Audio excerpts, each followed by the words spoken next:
L'histoire commence alors que notre protagoniste Tojima s'entraîne dans les bois. Il frappe un arbre à plusieurs reprises tout en répétant « Ride Ponche » et cause d'énormes dégâts. Depuis son plus jeune âge, Tojima adore Kamen Ride.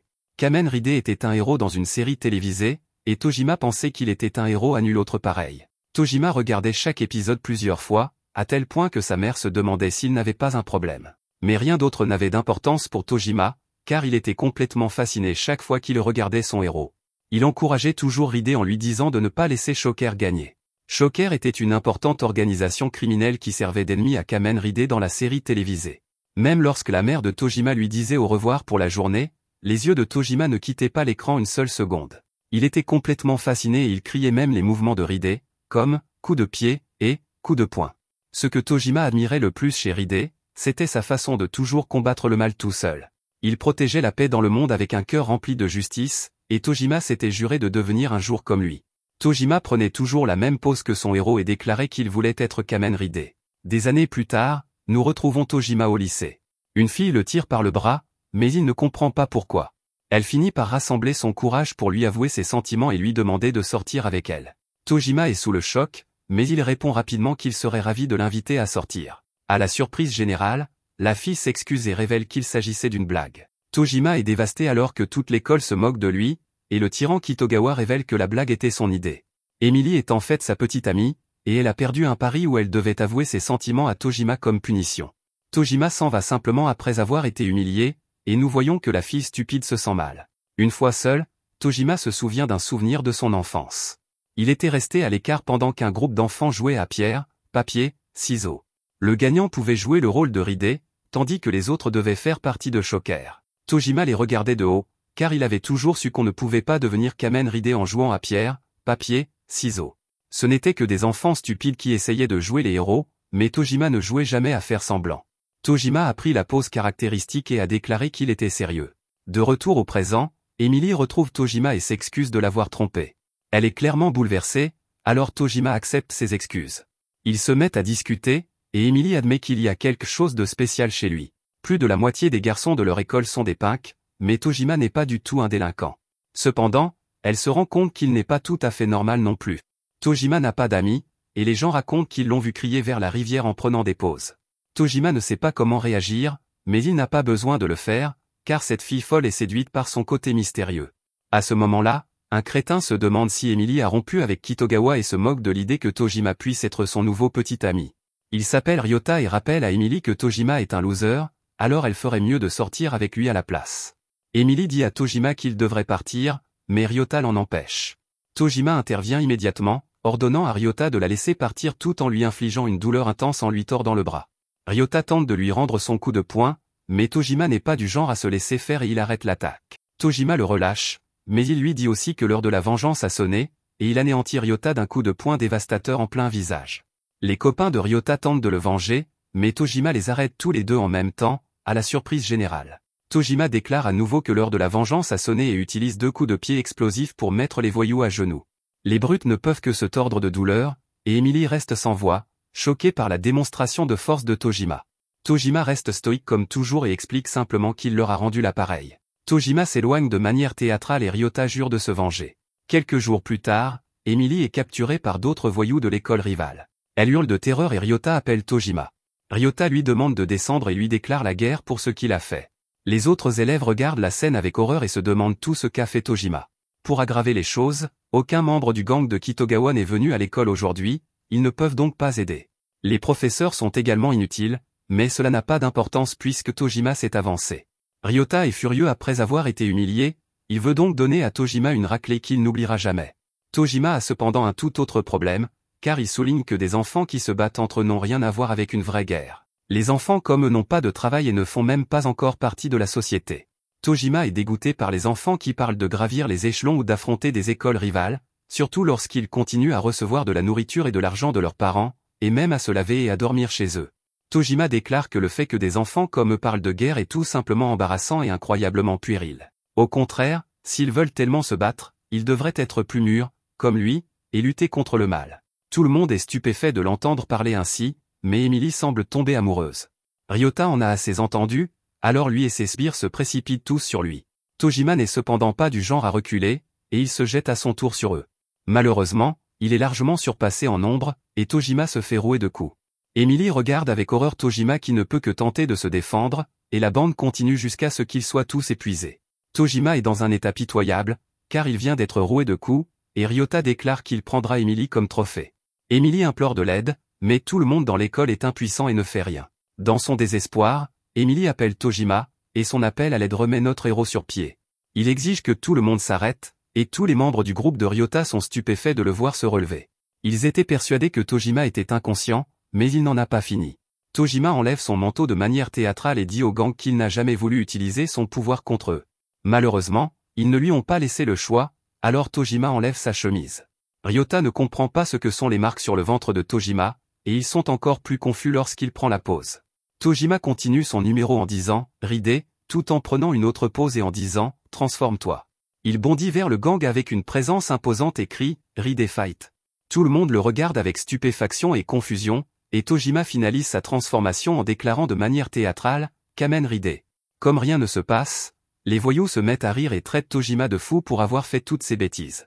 Ryota va cependant bientôt regretter de s'être moqué de lui, car Tojima lui assène un coup de poing qui l'envoie valdinguer plusieurs mètres dans les airs. Tout le monde reste bouche bée en voyant son corps s'envoler dans les airs, et quelques instants plus tard, nous voyons que Tojima a réussi à vaincre tous les voyous. Les professeurs et même Kitogawa ont tout vu, mais ils n'arrivent toujours pas à croire ce qu'ils ont vu. Emily se demande qui est vraiment Tojima, alors notre héros se tourne vers elle de manière théâtrale et lui dit qu'il est Kamen Ridé. Emily est très émue, alors Tojima s'approche d'elle et sourit enfin pour la première fois. Il la rassure en lui disant que tout ira bien, mais elle est terrifiée par lui. Elle s'enfuit pour sauver sa vie, et l'âme de Tojima est brisée. Tojima réalise qu'il avait raison depuis le début, il n'aurait jamais dû se transformer, car le seul ennemi qu'il devrait combattre est Shocker. Nous revenons au présent, où nous voyons Tojima s'entraîner dans la forêt. Tojima montre qu'il n'est pas fou en pensant que Kamen Ridé et Shocker sont des personnages d'une série télévisée. Ils n'existent pas dans le monde réel, et peu importe à quel point il s'entraîne, il ne peut pas devenir Kamen Ridé. Sa colère grandit alors qu'il se répète qu'il ne peut pas devenir Kamen Ridé, et il continue à lancer des attaques contre l'arbre. À ce moment-là, Tojima entend quelque chose approcher. Il s'agit en fait d'un ours, mais Tojima n'a pas peur du tout, il est juste déçu que ce ne soit pas un monstre Shocker. L'ours l'attaque, Tojima n'a donc pas d'autre choix que de se défendre. C'est finalement l'ours qui est choqué lorsque Tojima le projette au sol, et il se demande si Tojima est vraiment un humain. L'ours s'avère être un adversaire redoutable, car il lacère la poitrine de Tojima, mais cela ne suffit pas, à un moment donné, Tojima est devenu assez fort pour affronter un ours, et il le démontre en lui enfonçant son coude dans l'orbite. L'ours décide de s'enfuir, mais Tojima ne considère même pas cela comme une victoire. Battre un ours serait un exploit pour n'importe quelle personne normale, mais cela ne fait pas de Tojima un Kamen Ridé, et c'est tout ce qu'il veut. C'est son objectif depuis aussi longtemps qu'il se souvienne, mais il se rappelle que cette année, il aura 40 ans. Quelques instants plus tard, nous retrouvons Tojima dans un magasin de jouets où il s'apprête à vendre tous ses souvenirs liés à Kamen Ridé. Le vendeur est impressionné par la quantité d'objets rares qu'il possède, mais Tojima révèle qu'il a encore 6 cartons remplis d'objets et 10 autres chez lui. De retour chez lui, nous voyons que Tojima a vendu tous ses produits dérivés Kamen Ridé, laissant sa maison complètement vide. Il a tout vendu parce qu'il ne supportait pas l'idée de mourir seul dans une pièce remplie de produits dérivés Kamen Ridé, qui seraient ensuite jetés par un inconnu. Peu après, Tojima est stupéfait en lisant le titre d'un article. Il annonce que Shocker a fait son apparition, et Tojima tremble en essayant de lire la vidéo, car c'est ce qu'il a attendu toute sa vie. Le reportage révèle qu'un magasin de proximité a été cambriolé il y a quelques jours et que les coupables portaient des cagoules noires à l'image de l'organisation ennemie de la série télévisée Kamen Ridé. Ils ont pris d'assaut le magasin tout en imitant les méchants de Shocker en émettant les mêmes sons que ceux de la série. C'est un peu décevant pour Tojima, car ils ont simplement cambriolé le magasin, ce qui n'est pas le niveau de criminalité auquel Shocker participait dans la série. Au travail, Tojima apprend qu'il y a eu une autre attaque de Shocker, et que celle-ci se multiplie récemment. Une tendance semble se dessiner, mais Tojima refuse de croire qu'il s'agit du vrai Shocker. Nous voyons ensuite un reportage montrant plusieurs de ces crimes commis par des imitateurs à travers le pays. L'un des auteurs a été arrêté et a révélé qu'il avait simplement commis le crime parce qu'il avait l'un de ses masques chez lui. De plus, pour une raison quelconque, lorsqu'il prenait la pause et poussait un bruit étrange, il avait l'impression de devenir plus fort. C'était la première fois qu'il avait le sentiment de pouvoir accomplir quelque chose dans sa vie. Tojima a toutefois tourné la page, et il traite simplement cet homme d'idiot. Un soir, Tojima se rend à un festival près de chez lui. Un enfant qui parle à son père lui rappelle son propre père et la fois où celui-ci lui avait donné $30. Son père savait que Tojima adorait aller au festival, alors il lui avait donné de l'argent pour qu'il s'achète ce qu'il voulait. Tojima déguste aujourd'hui la même collation qu'à l'époque et savoure pleinement cette nostalgie. Ailleurs, nous voyons un homme mystérieux donner à des voyous les masques que l'on a vus partout dans les journaux. Il s'appelle Naka et leur explique que le travail d'aujourd'hui consiste à faire du racket. Les voyous ne voient pas d'inconvénient à porter les masques, mais l'un d'eux fait remarquer courageusement que le reste du numéro est assez embarrassant. Il n'aime pas prendre toutes ces poses, et les sons qu'ils doivent émettre sont encore pires. Naka s'en moque et explique simplement qu'il a toujours préféré Shocker à Kamen Rider. Il dit que c'est pour cela qu'il est devenu gangster, mais les punks n'en reviennent pas que cette histoire soit aussi stupide. Naka poursuit en disant que dans le jargon de Shocker, il serait un monstre, et que seraient ces 3 combattants. Dans ce cas, ils n'ont d'autre choix que d'obéir à ses ordres. Quelques secondes plus tard, les voyous dévalisent un stand du festival. Cela se passe justement là où se trouve Tojima, et les voyous commencent vraiment à mettre le stand sans dessus-dessous. Tojima est stupéfait de voir qu'il s'agit d'un des célèbres vols commis par Shocker, et cela suffit à le paralyser. Le pauvre propriétaire est en train de se faire tabasser, alors Tojima décide d'agir. Il se dirige vers un autre stand et demande combien coûte l'un des masques en vente. Les voyous continuent de harceler le propriétaire du magasin, et Tojima est tiraillé par la décision qu'il doit prendre. C'est la vie qu'il a laissée derrière lui, mais il sait qu'il ne peut pas laisser Shocker s'en tirer comme ça. Tojima repasse en boucle toute sa vie où il a pris cette pose, mais cette fois-ci, c'est contre Shocker. Tojima place le masque sur son visage, et son sang commence à bouillir. Son cœur s'emballe, et Tojima s'avance pour déclarer que Shocker en a fait assez. Les voyous se demandent qui est cet étrange personnage, alors Tojima déclare qu'il est Kamen Rider. Il ne peut s'empêcher de pleurer, car il pensait que cette partie de sa vie était définitivement révolue, mais cela ne fait que pousser les voyous à se moquer de lui. Naka, quant à lui, se trouve dans la foule et est en fait intrigué de voir un Kamen Rider affronter ses Shocker. Tojima refuse de se laisser ridiculiser et dit aux voyous qu'il est sérieux. Tojima prend une posture puissante et crie « Rider Ponche », tout en écrasant le crâne de chacun d'entre eux. Il ne reste plus que le grand gaillard, alors Tojima s'envole dans les airs pour lui asséner son « Rider Kick », qui le met KO. Tout le monde est complètement abasourdi par son acte héroïque, et Tojima n'en revient pas de se sentir aussi bien. Il regarde autour de lui et se rend compte que tous les regards sont braqués sur lui, alors il s'enfuit avant que quelqu'un n'essaie de découvrir qui il est. Ailleurs, une fille lit un titre annonçant que Kamen Rider a battu Shocker. Elle est furieuse, car elle voulait le faire en premier. Elle est insultée par ce Kamen Rider qui ne porte qu'un masque au lieu d'une combinaison complète comme elle, et elle se demande qui il croit être.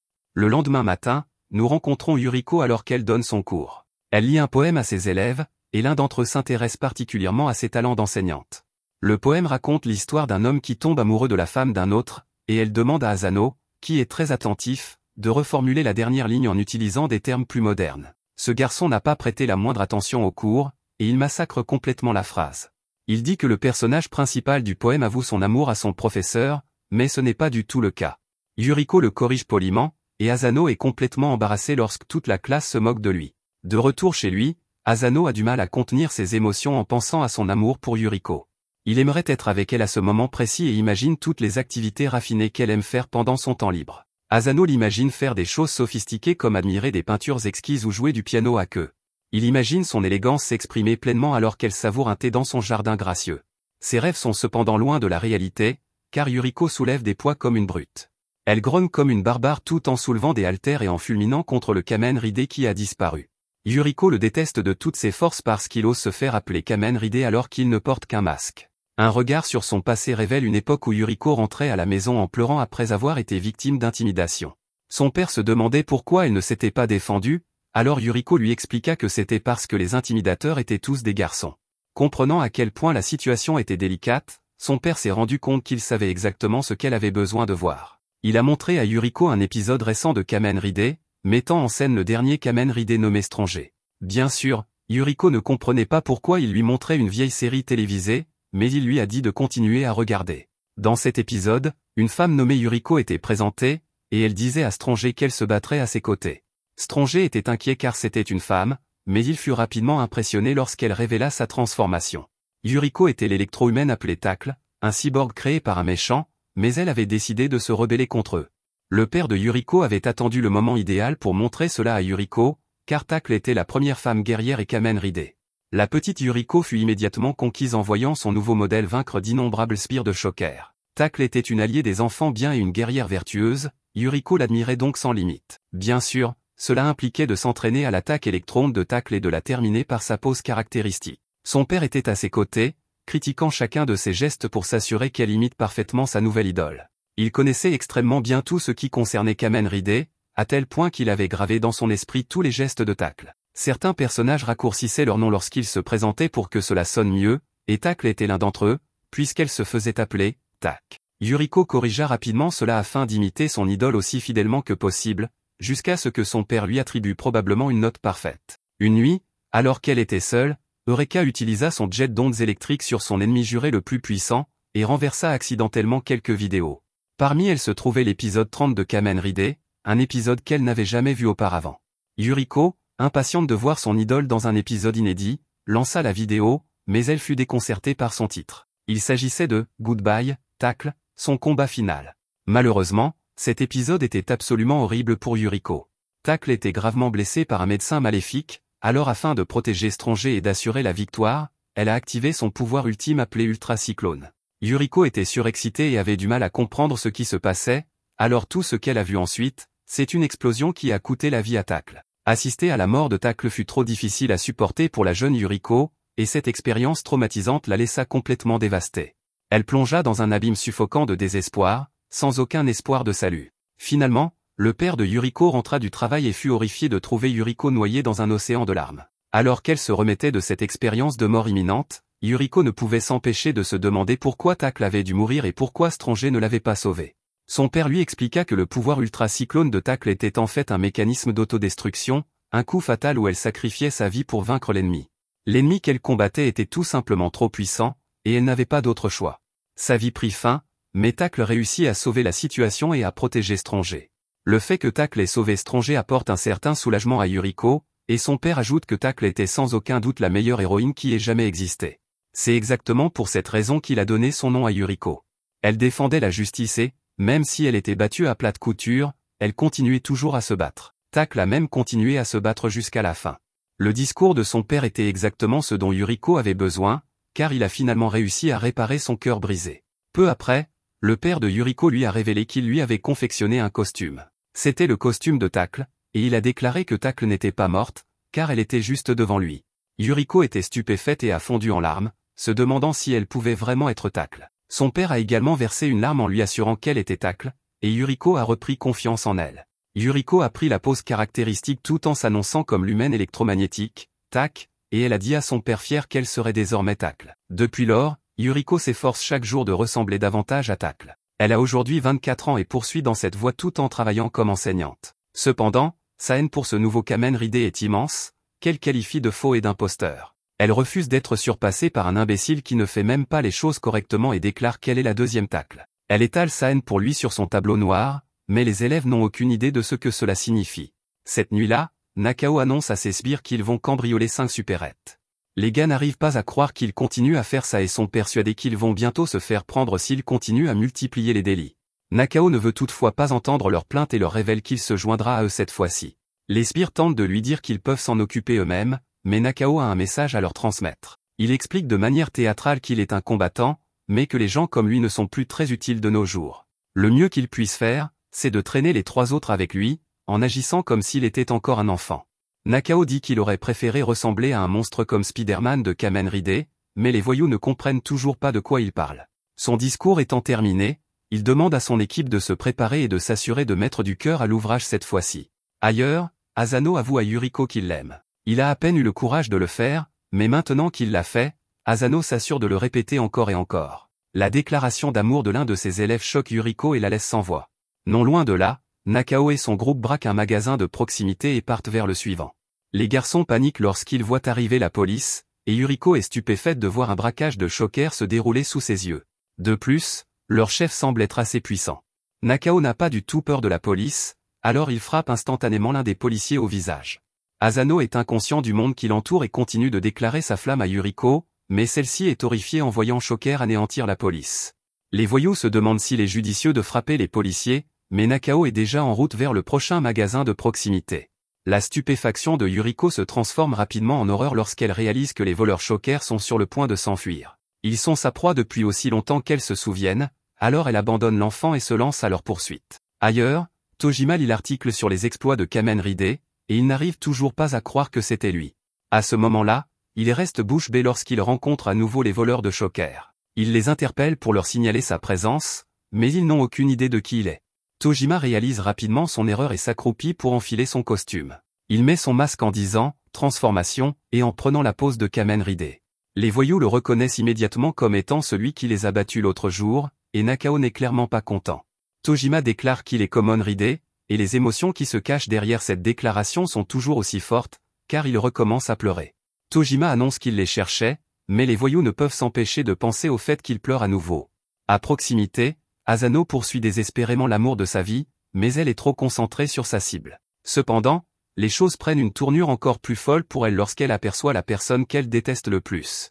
C'est le type qui a neutralisé les voleurs Shocker qu'elle était censée neutraliser en premier. Pire encore, c'est un imposteur bon marché qui se promène avec un simple masque. Ses crimes contre l'humanité ne peuvent être ignorés, elle jure donc de l'arrêter.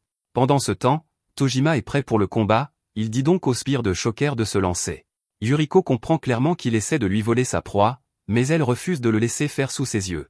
Elle prononce le nom d'Asano pour le calmer, et tous ses rêves les plus fous se réalisent lorsqu'elle se déshabille devant tout le monde. Rien n'est plus important pour Yuriko que ses objectifs, alors elle enfile son uniforme tacle et demande à Asano de garder son sac. Tojima en a assez de voir Shocker rester là sans rien faire, alors il décide qu'il va devoir attaquer le premier pour mettre fin à leur série de crimes. Il commence à dire de manière théâtrale, « Ride Ponche », mais il est interrompu par Yuriko, dont l'attaque l'envoie valdinguer. Les voleurs de Shocker n'ont aucune idée de ce qui se passe, et Yuriko prend la pose caractéristique tout en s'annonçant comme l'humaine électromagnétique, tac. Personne n'est plus choqué que Tojima, qui la reconnaît instantanément comme étant Tacle de la série, et elle déclare que Tacle est toujours en vie. Les voyous se demandent si seul son corps a mûri, car son cerveau pense toujours comme celui d'une enfant. L'un d'eux lui offre des bonbons, mais Yuriko lui montre rapidement qu'il ne s'agit pas d'un jeu en le soulevant dans les airs. Tojima n'en croit pas ses yeux, et Yuriko utilise son lancer électromagnétique pour envoyer le voyou directement sur les autres malfrats. Tout le monde regarde avec stupéfaction Yuriko vaincre les méchants. Yuriko se précipite pour récupérer son sac, et Asano la remercie de lui avoir donné cette chance. Elle doit l'empêcher de révéler son vrai nom, et il promet de garder son secret. Yuriko fait une sortie héroïque, et Asano lui avoue une nouvelle fois son amour. Nakao est agacé par la jeune fille alors qu'il retire son masque, et il dit à Tojima que leur querelle n'est pas terminée.